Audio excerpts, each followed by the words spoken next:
দেখো, রবার্ট ফ্রস্টের এই কবিতাটা একটু ছোট কবিতাই। অ্যাকোয়েন্টেড উইথ দ্য নাইট, রাতের সাথে পরিচয়। কার সাথে? রাত। রাত বলতে এই যে রাত্রি, এখানে কোনো এরা এই রাত বলতে কোনো নারীকে বা কোনো সঙ্গীকে কাউকে বোঝানো হয় নাই, রাতকে বোঝানো হয়েছে। রাতের সাথে কবির পরিচয়, অর্থাৎ এই রাতেই কবি তার নিজের দুঃখ কষ্টটা প্রকাশ করেছে। এই জন্যই বলছে। ভাইয়া, বলো। নাইট দিয়ে মানে এটা কি কোনো সিম্বলিক মিনিং আছে না শুধু রাতকে বুঝাইছে? এটা এটা হচ্ছে নিঃসঙ্গতার একটা প্রতীক অর্থে ব্যবহৃত হয়েছে। কারণ এইখানে সে একাকী থাকতে পারে এবং তার বেদনা, দুঃখ, কষ্টটা সে প্রকাশ করতে পারে। কারণ এইখানে তার বেদনাটা হইতেছে তার দুইজন ছেলে এবং দুইজন মেয়ে মারা যায় বাল্যকালে। এই জন্য কবি রাতে বের হয় একাকী এবং সে তার মনের দুঃখটা প্রকাশ করে। বুঝছো? জি ভাইয়া। এখন দেখো, I have been one acquainted with the night. আমি আমি হলাম এমন একজন যে রাতের সাথে হয়েছি পরিচিত।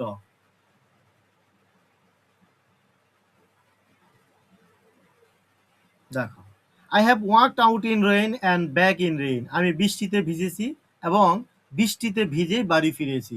I have out worked at furthest city light. আমি হেঁটেছি কি শহরের শেষ অবলোক, মানে শেষ সীমানা পর্যন্ত আমি হেঁটেছি। তো কবি এখানে বলছে যে তিনি বলছে আমি এমন একজন ব্যক্তি যে রাতের সাথে পরিচিত হয়েছি। তার মানে কি সে রাত সম্পর্কে জেনেছে, রাতের আধার রাতের আধার সম্পর্কে সে বুঝেছে, রাতের সাথে পরিচিত হয়েছে। আর এইসব হয়েছে কিভাবে? কিভাবে? বৃষ্টিতে ভিজে শহরের শেষ সীমানা পর্যন্ত কি হেঁটে বেড়ানোর মাধ্যমে। তাই তো? অর্থাৎ এখানে রাত শব্দটা কেন ব্যবহার হয়েছে? রাত হইতেছে কি তার হৃদয়ের বিষণ্ণতার প্রতীক। কবি রাত্রিকে চিনেছেন, তার মানে কি তিনি বিষণ্ণতা এবং বেদনা সম্পর্কে জেনেছেন। কবির দুইজন ছেলে ওই দুইজন মেয়ে মারা যায় বাল্যকালেই। তাদের হারানো বেদনা এবং পারিবারিক যন্ত্রণায় কাতর হয়ে কবি সাহিত্যের মাঝে আনন্দ খুঁজে বেরিয়েছেন। তিনি দেখেছেন বেদনার অন্ধকার মানুষের জীবনের একটি অংশ। বারবার বেদনার আঘাত পেয়ে পেয়ে তিনি আজ বেদনার কালো আধারময় যন্ত্রণার সাথে পরিচিত হয়েছেন। বুঝছো? এখন তাহলে নাইটটা কি এখানে? নাইট কিসের প্রতীক? নিঃসঙ্গতার প্রতি। নিঃসঙ্গতা, বিষণ্ণতা, যেটাই বলো, কষ্টের। I have looked down the saddest city lane. আমি তাকিয়ে দেখেছি বিষণ্ণ শহরের সেই গলিপথ। I have passed by the watchman on his bed. আমি পাশ কাটিয়ে গিয়েছি এবং রাতে যারা পাহারা দেয় তাদের পথ চলায় আমি চলেছি। অ্যান্ড ড্রপড মাই এইস। আমি কি করেছি? আমি তাদেরকে আর চোখে দেখেছি। তারপরে আনউইলিং টু এক্সপ্লেন, এবং আমি তাদের সাথে কথা বলার অনিচ্ছুক ছিলাম। কবি এখানে বলছে তিনি হাঁটতে গিয়ে দূরের বিষণ্ণ শহরের গলিপথগুলোতে তাকিয়ে তাকিয়ে দেখেছেন পাহারাদারের চোখ এড়িয়ে বহুদূর পর্যন্ত তিনি চলে গেছেন। তার সাথে কথা বলতে তিনি অনুৎসুক ছিলেন। এখানে বোঝানো হয়েছে কি যে কবি বারবার জীবনের অতীত যন্ত্রণায় ডুবে যেতেন। নিজের চেতনাবোধকে এড়িয়ে তিনি জীবনের অলিগলি দেখেছেন, অভিজ্ঞতা অর্জন করেছেন এই অন্ধকার বেদনার সময়গুলো। অর্থাৎ এখানে তিনি বলছেন যে তিনি পাহারাদারকে কি করেছেন? এড়িয়ে গিয়েছেন। তাহলে এখানে পাহারাদার এড়িয়ে বলতে কি তিনি তার জীবনের অতীতটাকে তিনি পার করে গেছেন। কথা বুঝছো? এই জন্য তিনি তার অতীত নিয়ে কথা বলতে অনিচ্ছুক। কারণ ওই যে তার দুঃখ কষ্ট একটাই, তার সন্তান মারা গেছে।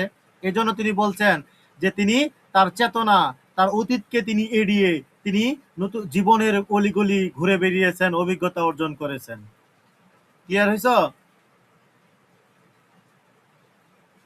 তারপর দেখো, I have stood still and stopped the sound of fit.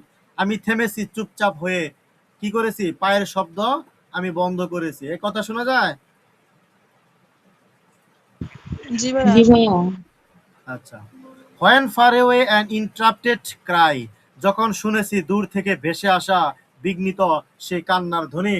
Came over houses from another street. পাশের রাস্তার ওপারের ঘরগুলো থেকে ভেসে এসেছে সেই কান্নার ধ্বনি। তার মানে কবি বলছেন তিনি হাঁটার সময় নিজের যে পায়ের ধ্বনি সেটা তিনি বন্ধ করেছেন, এবং বন্ধ করে কি করছেন, তিনি শুনতে পেয়েছেন কি দূরে রাস্তার পাশের কোনো বাড়ি থেকে কান্নার ধ্বনি ভেসে আসে। অর্থাৎ কবির বিভিন্ন সময় বেদনা স্মৃতিতে ডুবে গিয়ে তার সন্তান হারানোর বেদনা, স্বজনের কান্নার ধ্বনি শুনতে পান।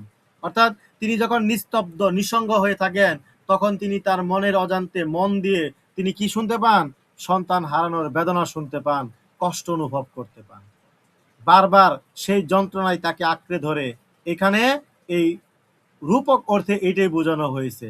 তাহলে পায়ের ধ্বনি থমকে দেওয়ার পর তিনি কি শুনতে পান?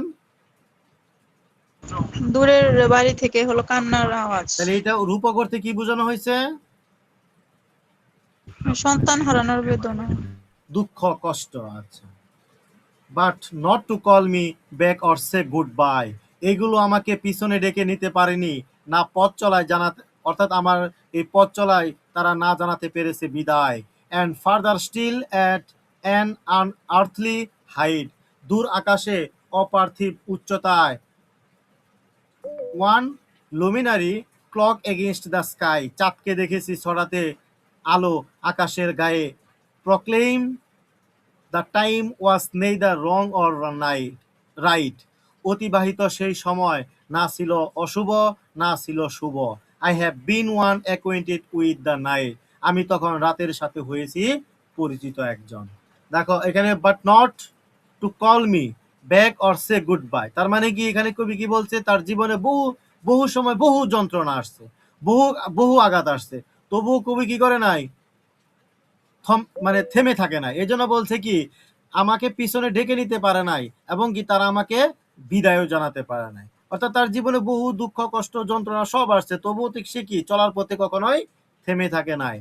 আবার বলছে ফার্দার স্টিল, তার মানে কি দূর আকাশের অপার্থিব উচ্চতায়, মানে অনেক দূরে স্থির হয়ে থাকা। দেখো কবি কি বলছে, যে তিনি গভীর রাতে হাঁটতে বেরোলে শহরের শেষ প্রান্তে গিয়ে আকাশের দিকে তাকিয়ে চাঁদের আলো দেখতে পান।